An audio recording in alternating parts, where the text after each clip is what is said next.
네, 안녕하세요, 여러분들. 역사는 최태성. 예스.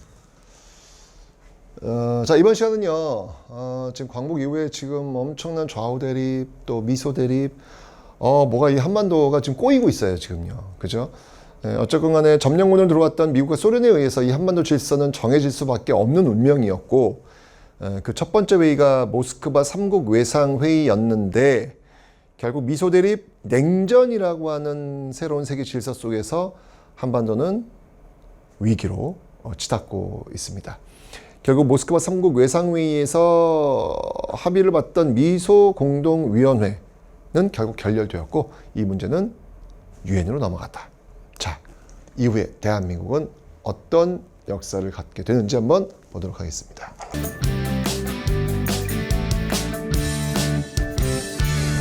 자, 이 문제가 지금 유엔으로 넘어왔어요. 아무래도 지금 이 당시에 유엔은 이제 미국 주도로 있었기 때문에 미국에서 이 문제를 좀 처리가 좀 빨랐던 것이죠. 어떻게 결정이 됐냐면 인구 비례에 의한 총선거를 해라. 선거를 통해서 해라. 라고 합니다.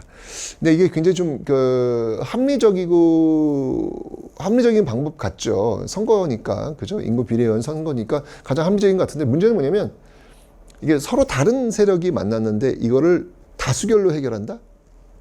소련은 뭐였냐면, 아니, 인구 비례? 소련 측이 지금 점령하고 있는 이 북한 지역은 인구가 많지가 않아요. 지금도 그렇잖아요. 그죠? 그런데 이거를 인구 비례로 간다? 그 말은 뭐냐면 인구가 많은 쪽으로 그냥 중심축으로 옮기겠다는 그 결론이나 마찬가지잖아요. 소련이 이거 당연히 받아들이질 않죠.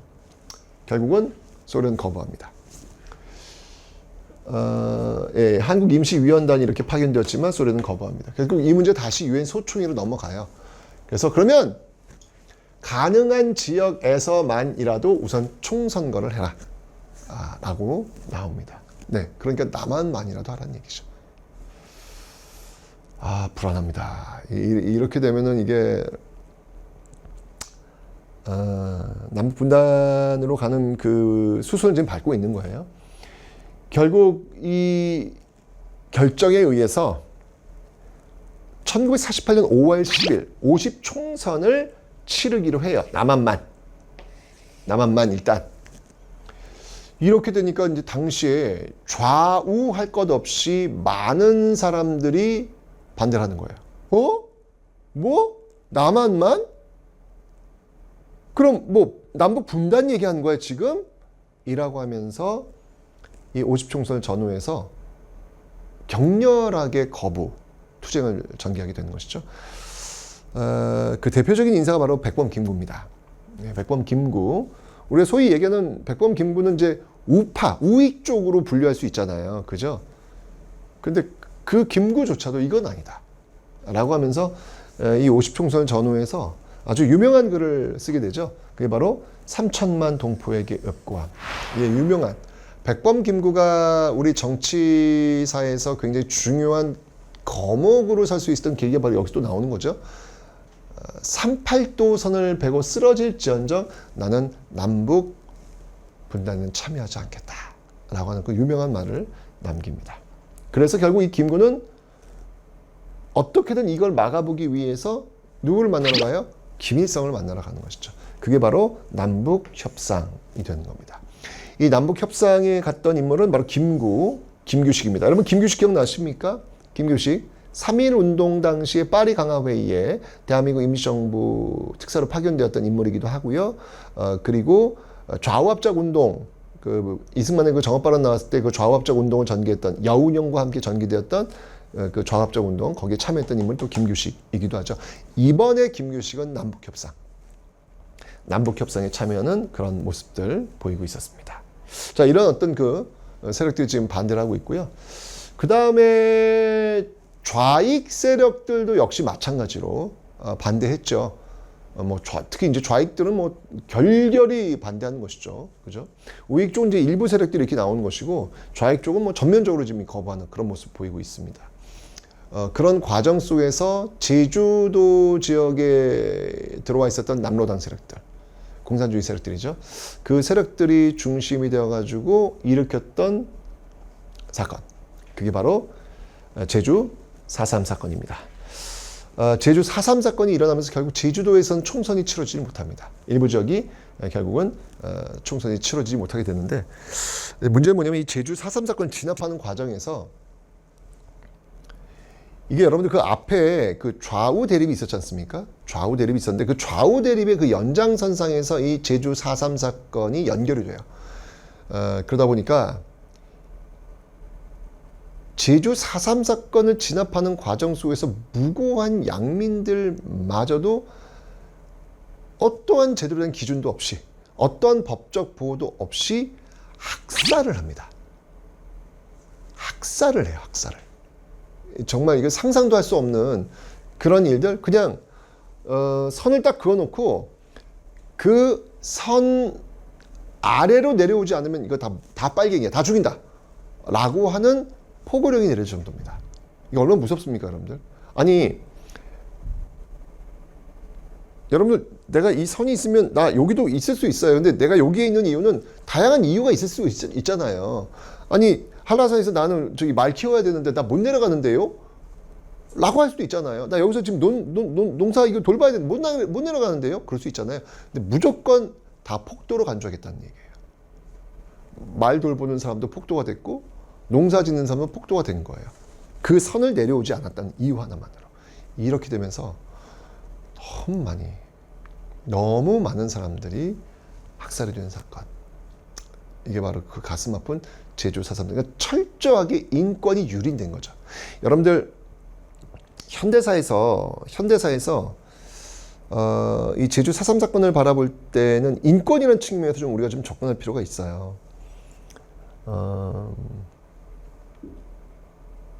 다시는 이런 일이 벌어지면 안 돼요. 좌우 이념의 대립 속에서 인권이 유린되는 그런 어떤 그 사례들, 대표적인 바로 이 제주 4.3 사건이다라고 볼 수 있는 것이죠. 결국은 제주도민들이 상처가 많았어요. 저는 그 고등학교 때 그 제주 출신의 국어 선생님한테 수업을 듣고 있었는데, 저는 제주 사람이 뭔지도 몰랐어요. 그때는 교과서도 없었어요. 근데 자신의 그 동네에선 제삿날이 같다는 거예요. 마을 제삿날이 똑같다는 거예요. 응? 제삿날이 똑같다는 얘기는 한날 한시에 똑같이 죽었다는 얘기인데 그게 가능해? 라고 했는데 가능하더라고요. 바로 그 마을이 그날 동시에 학살의 현장이 되었기 때문에 제삿날이 같더라고요. 그런 얘기를 들었는데 믿겨지지가 않았어요. 뭐 교과서에도 없고 선생님 얘기하는 게 말이 돼? 라고 했던 그런 기억.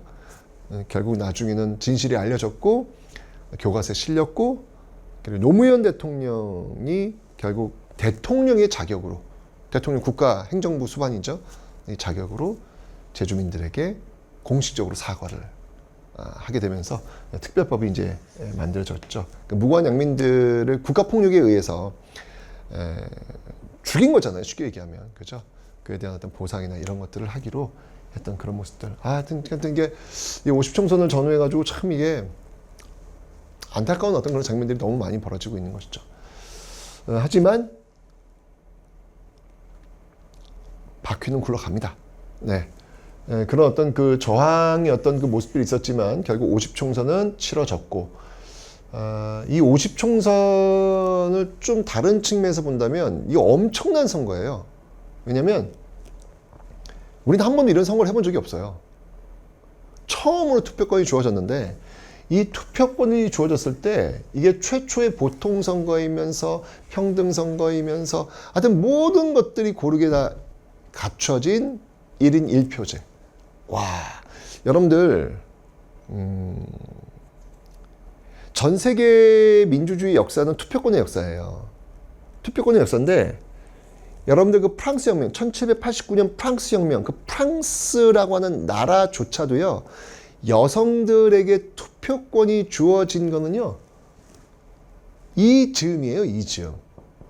프랑스조차도. 미국이요, 미국은 우리 50총선 훨씬 뒤쪽이에요. 뒤쪽에 와서 비로소 흑인들에게도 투표권이 주어져요.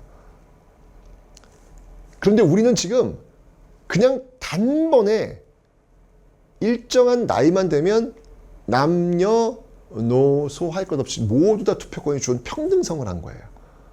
엄청난 거죠. 우리 반만년 역사에서 이 50총선이 갖고 있는 역사적 의미는 어마어마한 겁니다. 어마어마한 겁니다. 결국 이 총선에 의해 가지고 이제 이 총선은 뭐예요? 총선은 여러분 국회의원을 뽑는 거잖아요. 대선이 대통령을 뽑는 거고 총선은 국회의원을 뽑는 거잖아요. 왜 뽑았을까? 나라를 출발시키려면 일단 기본적으로 헌법이 있어야 될 거 아니에요. 국회의원들은 뭐 하는 사람들이에요? 헌법 만드는 사람들이잖아. 그래서 총선을 먼저 실시한 것이고 그 국회의원들이 바로 이제 만든 헌법이 바로 제헌헌법. 말 그대로 제헌이에요. 헌법을 만들기 위해서, 제정하기 위해서 만들어진 의회. 제헌의회라 그래요. 그래서 이걸 제헌의회. 임기는 2년입니다. 자, 이 제헌헌법의 특징이 뭐냐면 지금은 좀 달라요. 대통령을 어떻게 뽑냐면 간선제에 의해서. 지금 직선제잖아요. 간선제에 의해서. 그러니까 대통령을 누가 뽑냐면 국회에서 뽑아요. 지금은 대통령을 우리가 뽑잖아요. 근데 이때 이 최초의 헌법에서는 대통령 국회에서 뽑아요. 그러니까 국회의원들을 국민들이 뽑고 그 국회의원들이 대통령 뽑는 이런 간접선거의 방식으로 지금 치러지고 있더라. 이렇게 헌법의 내용이 갖춰지고 나서 드디어 대한민국 정부가 수립이 되는 겁니다. 여러분 이 대한민국 정부는요. 어디를 계승하고 있죠? 네, 바로 3.1운동의 결과 수립된 대한민국 임시정부를 계승하고 있다. 이건 헌법 전문에 나와 있는 내용입니다. 여러분들 분리되는 게 아니에요. 예, 대한민국 임시정부를 계승하면서 대한민국 정부가 수립되고 있다. 이러면서 이제 일제강점기 항일운동의 역사까지 품고 출발하는 게 바로 대한민국 정부가 되는 겁니다. 자, 이 대한민국 정부, 광복 이후에 대한민국 정부가 해야 될 일은 딱 두 가지예요. 친일파 처단해야죠. 친일파 처단해야죠. 그죠? 정의를 세우는 거 아니겠습니까? 일제강점기 나라 팔아먹으면서 잘 먹고 잘 산 사람들을 그대로 놔둘 수는 없죠. 그거는 정의가 죽는 겁니다. 그건 있을 수 없는 일이에요. 왜? 그걸 그대로 냅두면 그 역사는 또 반복되기 때문에 그래요. 쉽게 얘기하면 본때를 보여줘야죠. 역사가 무섭다는 걸 보여줘야 나중에 혹시 그런 일이 있을 때 역사가 두려운 거예요.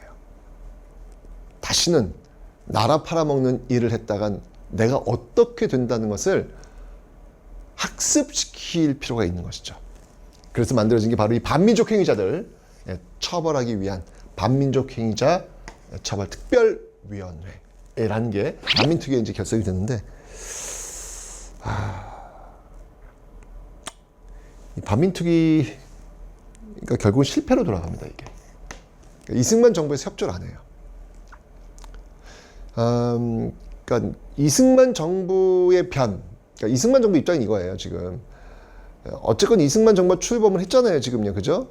이 초대 대통령으로 지금 이승만이 이제 돼가지고 됐는데, 어쨌거나 나라를 운영해 본 경험이 없는 거야. 그러면 이 사람들을 뭘로 채워야 돼? 일제강점기에 나라인을 하는 사람들로 이제 채울 수밖에 없는 거예요. 나라가 돌아가야 되니까. 그런데 지금 이 반민특위 열리면서 그들이 지금 다 지금 끌려가고 있어요. 지금 이쪽으로. 행정부가 지금 휘청휘청하고 있는 거야. 근데 북쪽에서는 지금 여러분들 대한민국 정부 수립되잖아요. 바로 조선민주주의 인민공화국이 세워져. 위협받고 있단 말이에요. 이승만 정부가 휘청휘청 되고 있다고요. 내부에서는 지금 뭐 4.3 사건 이후에 지금 계속해서 한라산에서 막 지금 싸우고 있는 모습도 있단 말이에요. 지금 친일파 처단 때가 중요한 게 아니야. 지금은 자유민주주의. 이거 지금 수호하는 게 더 중요해. 야, 잡아들이지 마. 라고 하면서 반민특위가 해산이 되는 겁니다. 이러면서 이 친일파 처단이 안 됐어요. 이게 참. 이게 여러분 지금까지도 지금 후유증이 있는 거야. 지금 이래가지고. 지금까지도 지금 후유증이 있는 거예요. 친일파 처단이 안 됐기 때문에, 그 친일파들이 남긴 그 재산을 찾겠다고 소송을 걸고 있는 이런 모습들을 바라보는 우리는 망연자실, 역사 앞에 무릎 꿇고 용서를 빌어도 용서를 구할까 말까인데 그들이 당당하게 친일파의 어떤 재산들을 찾겠다고 소송 걸고 있는 모습들. 이게 이제 이런 데서 나오고 있는 거예요, 지금요, 그죠? 자, 그리고 친일파 처단하고 또 뭘 해야 되냐면 농지개혁해야 돼요. 왜냐면 일제강점기에 그 땅을 잃고 정말 그 소작농으로 배고팠던 사람들, 광복됐으니까 뭔가 광복됐으면 뭐가 있어야 될 거 아니야. 그죠? 그래서 토지를 나눠준 농지개혁을 단행합니다. 이건 제가 나중에 다시 한번 설명드릴게요. 농지개혁은 성공해요. 토지를 나눠주는 이 농지개혁은 성공을 합니다. 친일파 처단은 못했고요. 농지개혁은 성공을 했다. 자, 이러면서 대한민국 정부가 지금 이런 어떤 일들을 하고 있는 과정에 결국은 바로 북한에 세웠던 조선민주주의 인민공화국, 북한이죠. 북한이 남침을 단행합니다. 6.25 전쟁이 결국 터지게 되는 겁니다. 어떤 모습으로 전개되는지 다음 시간에 확인해 보겠습니다.